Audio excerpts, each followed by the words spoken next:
Hi, welcome to Mindful Mutterings, the podcast dedicated to nurturing your well-being and unlocking the power of your mindset. I'm Maragkakis, women's life and mindset coach, and together we'll explore the transformative world of well-being and mindset, helping you to thrive in every aspect of your life. So please like, subscribe and share, and join us on this roller coaster journey called life. Thanks for listening.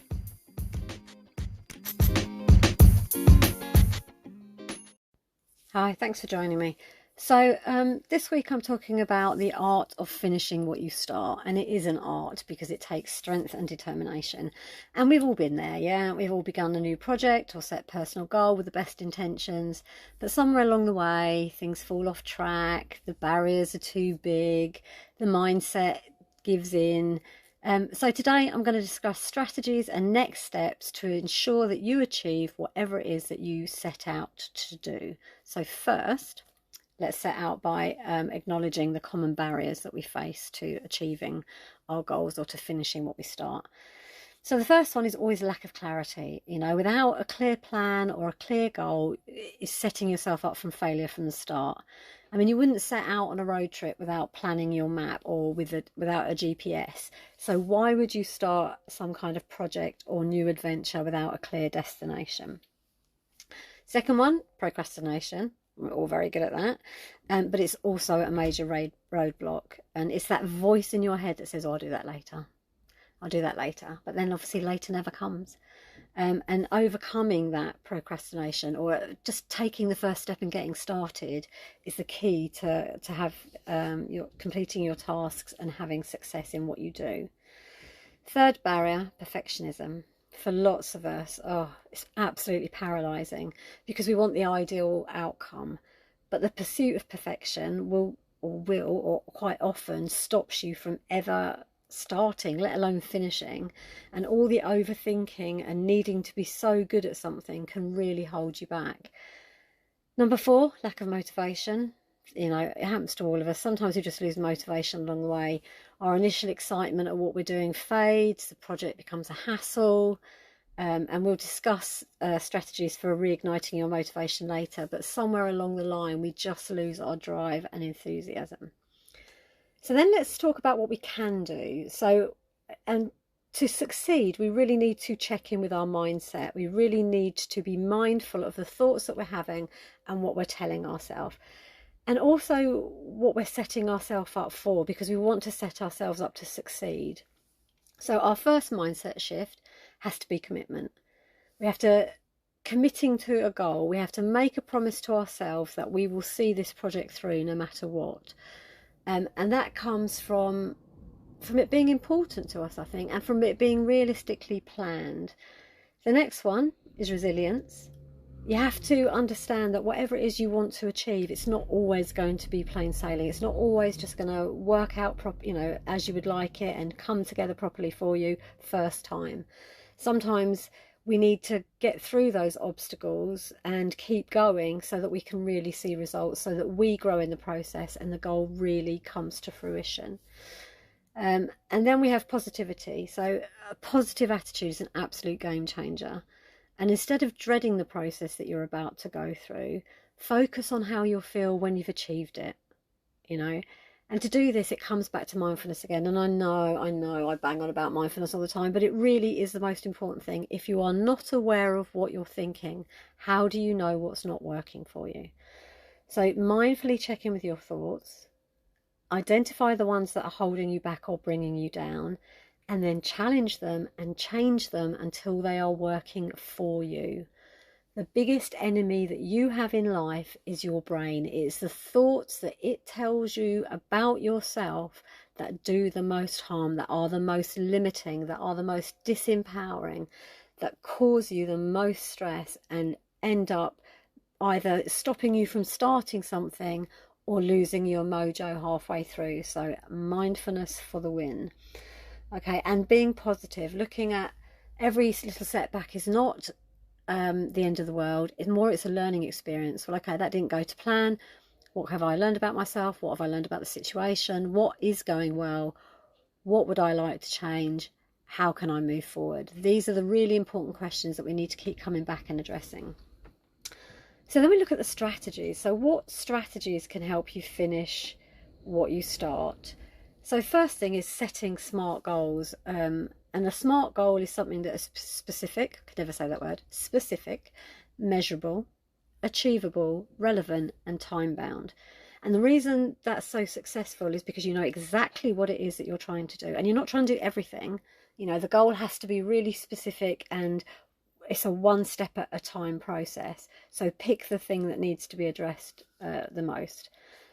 Then it needs to be measurable. How can you actually achieve this? What steps do you need to put in place to get you from where you are to where you want to be? And how will you know that you've achieved that? And then it's got to be achievable. You know, you wanting to fly to the moon is unlikely. You know, I might be wrong. This might be a budding astronaut that's listening to this, but on the whole, picking something that you know is going to be almost impossible, you are setting yourself up to fail from the start. So it's got to be something that you are actually in line with being able to achieve. And that doesn't mean that you have to be able to achieve it now. It might mean that you need to get new qualifications. It might mean that you need to upskill. It might mean that you need to work on your mindset or change your friendship group or whatever it is. But it has to be something that is realistic and that you can actually achieve at some point. And you want to kind of put a time frame on it, which is what time bound means. You don't want to leave it open-ended. You want to say like, or by this time next year I want to be living in France, or in 3 years time I want to have a degree, or I want to be able to speak another language, or I want to be in control of my thoughts. Whatever it is, you need to put a time frame on it so that you know that this thing has a beginning, it has a process, and it will have an end. And at that end, you can measure the success of it, because it's in measuring that success that builds our confidence and our self-esteem. So like I say, so to do that, to have SMART goals, you need strategy number 2, which is breaking it down. So you do your project, you work out what it is that you want to work on, or what you want to change, or you know what you want to achieve. And then you break it down into smaller jobs. And then you break those smaller jobs into little tasks that you can do something towards every day, so that every day you're moving closer to your goal. And it might be, so if you wanted to move to France and you've got all these things that you have to do, you have to speak, learn some of the language, you have to research the place that you're going to go, how much does it cost to live there, what paperwork do you need to move, where do you look for property, is there any property available, how much is it going to cost? All those little things you then break down into the ways that you can get closer to achieving them. So maybe you need to register with a local residency group, and they'll be able to advise you, or maybe you need to go to a French class and every day you need to be practicing your vocab, or whatever it is. You're taking these big tasks and you're making them into small manageable tasks that you can achieve. That way it's much easier to stay on track, and you can tick bits off. These are your milestones. You can tick them off when you get there, and you can see the progress you're making. Strategy 3, create accountability. Tell someone about your goal, or even better, find an accountability partner, so that when you're sharing your objective, someone can give you the push that you need. It's really hard sometimes to constantly self-motivate and to be geeing ourselves up all the time when we're having a bad day, or life's getting a bit busy, or we're feeling a bit meh, and having someone at the end of the phone or just pop round and say, come on, you got this. You're having your day's not going well today. Take a break, be kind to yourself, have a good night's sleep, have a hot bath, come back tomorrow, get back on it. You can do this. And that can make all the difference in helping us to see something through to the end. Strategy 4, time management. Efficient time management is essential. So you kind of want to allocate specific time slots for what it is that you're trying to achieve, and then don't allow anybody else to encroach on that time.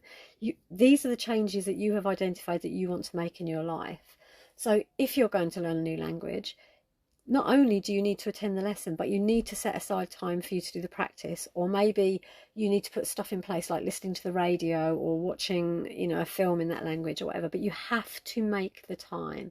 Or maybe if it's that you're going to upskill, then you need to make the time to make the contact for the person that is going to help you upskill, that you've got time to practice so that you can become competent. And if it's working on your mindset, then you need to allocate time every day to the little changes in your routine, the new little things that you're adding, maybe a gratitude practice, maybe self-awareness, maybe a little bit of meditation or yoga or whatever it is that you're going to do, you need to have space in your life for you to do that, and you need to make sure that you allocate that time to yourself above anything else. It has to be a priority, otherwise you're not giving it the respect that it is due to, really. So then really you move from there. So you've, just to recap a little bit, firstly, you now know what your barriers are. Then you know the mindset shifts that you have to do. Then you've got the strategies that you can employ. And then finally, you have to look at your next steps. So next step one is to take action, because no amount of planning or mindset shifting will matter if you don't actually start. So give yourself a day and go for it and commit to it and assume that it will work out. Half of the battle with goal setting and achieving what we want and problem solving our way through it is having faith that it will actually work out for us. Next step is number 2 is to monitor your progress. So keep looking back at yourself. Like, it's really easy to just let everything get eaten up in life, but it's really useful, and I can't give you a time frame because it depends on what your goal is and how your life runs, but every now and then look back and think, right, okay, am I still on track? Is this actually what I still want?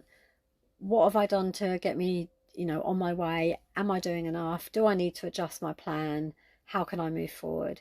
Because it's really important to keep it at the front of our mind and to make sure that we are working towards it. And then it's next step number 3 is celebrating the small wins. Don't wait until you've actually achieved the goal to celebrate it. That might be, you might have a long-term plan. It could be 5 years or 10 years ahead of you. But each time you achieve something on your step forward, on your plan or on your life journey, celebrate it.